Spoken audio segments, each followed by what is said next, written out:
Hi, I'm Holly Slaughter, and welcome to Literocity. We're here at the Tampa Bay Times Reading Festival, and I am so excited because we're getting ready to interview some really famous authors.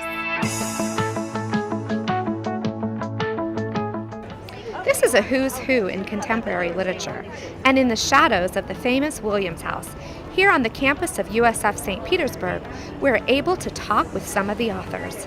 One of the headliners here is best-selling author Michael Connelly, who tells us what it's like to be at the festival. Oh, it's a lot of fun because it, celebrates what I do, celebrates what so many people enjoy reading.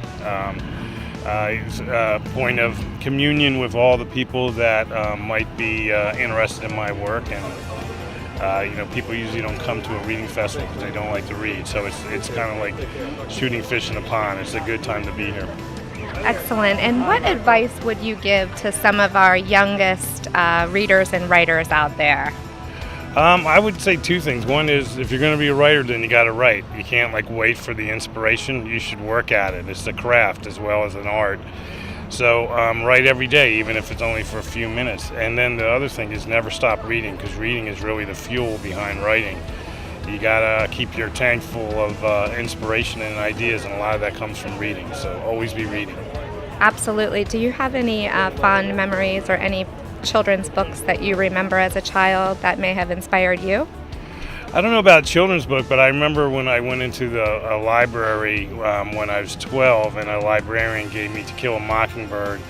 And that was kind of old for me to read, so I worked at it and I put it back on the shelf. I went into the library almost every day, and I read a little bit at a time, and that really wasn't the thing that made me want to become a writer, but it instilled in me a desire to find out about people who stand up for the right thing, even if it's that great sacrifice to themselves or a risk to them.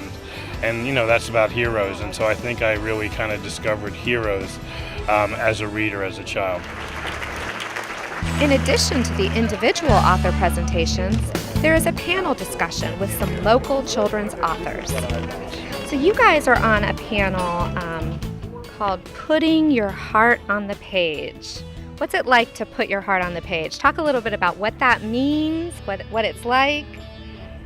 It's really hard sometimes because you're giving away a lot of your it's tough to write things that mean a lot to you, but I think that if you do that, then it shows up in the book, and it makes kids really relate better to the book.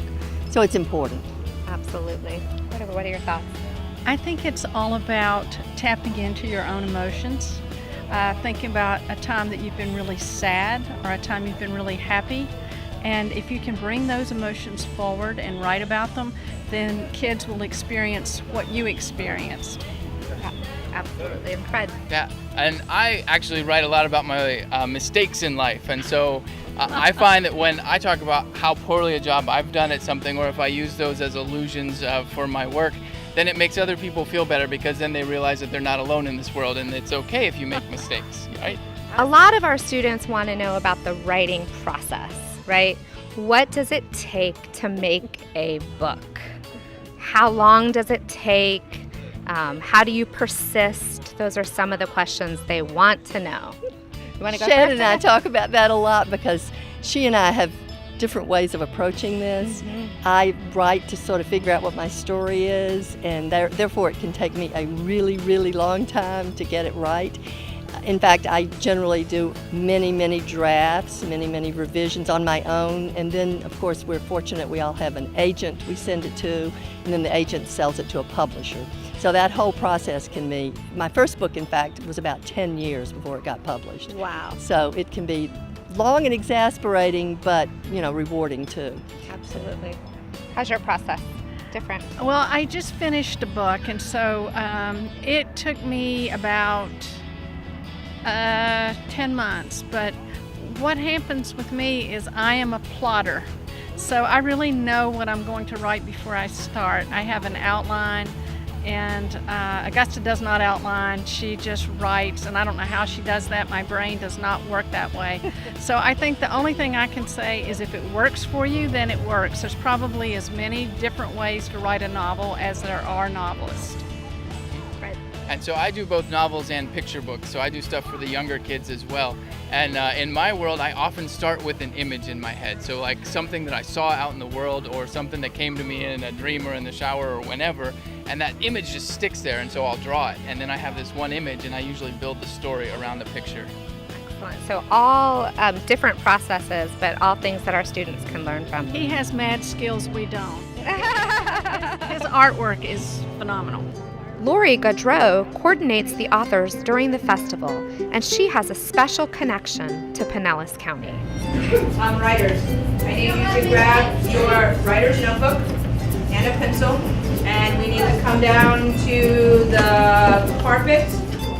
Tell me what it's like to put on a festival like this every year. It's an honor and a privilege. I'm so fortunate to work with the Tampa Bay Times to coordinate this event every year. And my job entails inviting the authors that are recommended by Colette Bancroft, the book editor, who does an amazing job knowing which books are current and relevant and award-winning. My job is to invite them, and once they accept, then I confirm and then manage all the logistics of their appearance here. We have authors like Michael Connelly and, of course, Kate DiCamillo. Of course. With such a lineup, are you able to find time in the day to be able to see any of your favorites?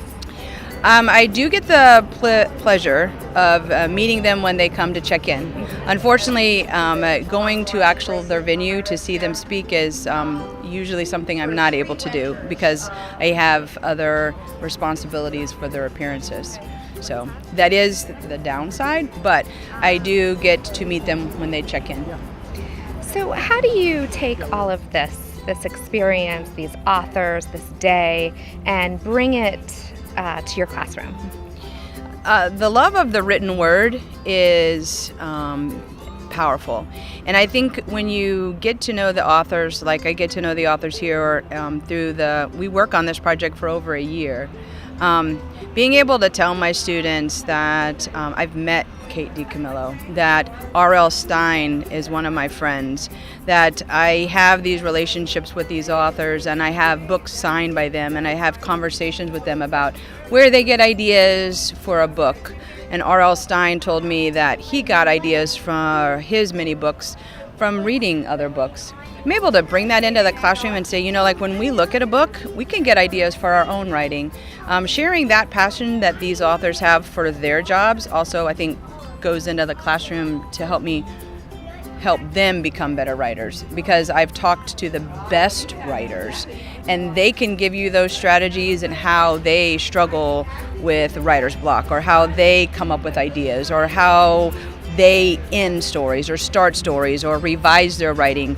Are they planners? Are they blurters? Are they, and it kind of gives you an appreciation for the process that a real author goes through is true for all of us as we try to write and, of course, then try to read. Lori has helped us with a special feature that we will present in the next edition of Literocity, where some of our students had the opportunity to ask their favorite authors questions about their books, including Kate DiCamillo. Coming up next, Dr. Grego reads one of Kate's books, Great Joy, to a group of Pinellas students during the kickoff of the holiday book drive. Literocity returns in a moment.